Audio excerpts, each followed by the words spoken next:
English ഡയലോഗിൽ നിന്നും നിങ്ങളൊരു മാറ്റം ആഗ്രഹിക്കുന്നില്ലേ? നിങ്ങൾക്കുമില്ലേ ഇംഗ്ലീഷ് നന്നായിട്ട് സംസാരിക്കാനുള്ള ആഗ്രഹം? എപ്പോഴും ട്രെൻഡിനൊപ്പം പായുന്ന നമ്മൾ എന്തുകൊണ്ട് എവർഗ്രീൻ ട്രെൻഡായ ഇംഗ്ലീഷിനെ മാറ്റി നിർത്തുന്നു? Why do you find it difficult to speak in English? Now, let's see the reason for that. Most of the Malayalis, when they speak English, what they do is they first think in Malayalam and then they translate it into English.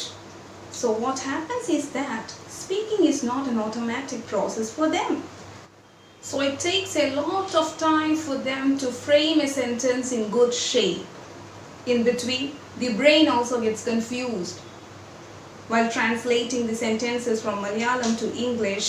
Okay. The real problem lies in the sentence structure of Malayalam and English. The sentence structure of Malayalam and English is entirely different.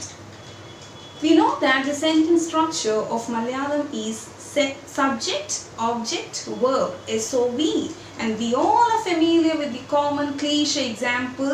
What is that? Raman, Ravanane konnu. Raman is the subject, Ravanan is the object, and konnu is the verb. So that SOV pattern is followed in Malayalam. Okay, and what about English? English follows the SVO pattern, that is subject, verb, and object. Rama killed Ravana. Rama is the subject, killed is the verb, and Ravana is the object.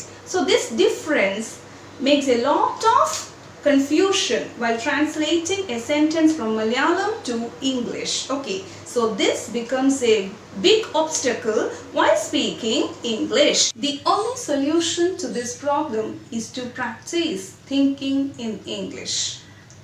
Now let's move on to the second reason.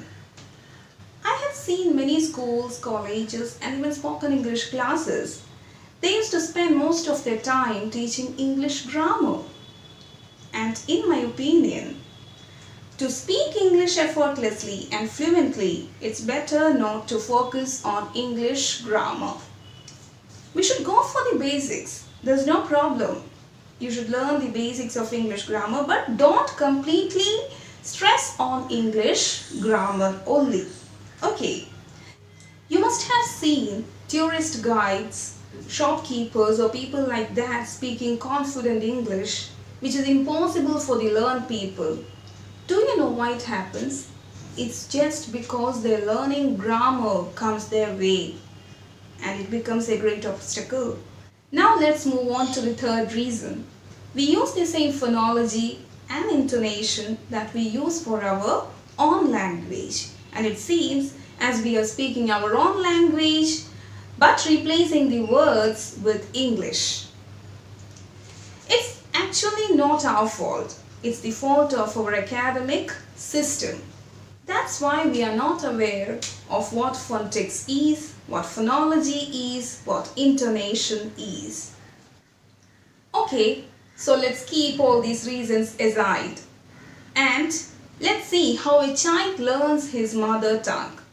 A child learns his mother tongue by observing the people around him. What does it mean? It means language learning is basically a matter of imitation rather than a matter of intentional learning. അങ്ങനെയെങ്കിൽ എന്തുകൊണ്ട് നമുക്കും English പഠിച്ചുകൂടാ?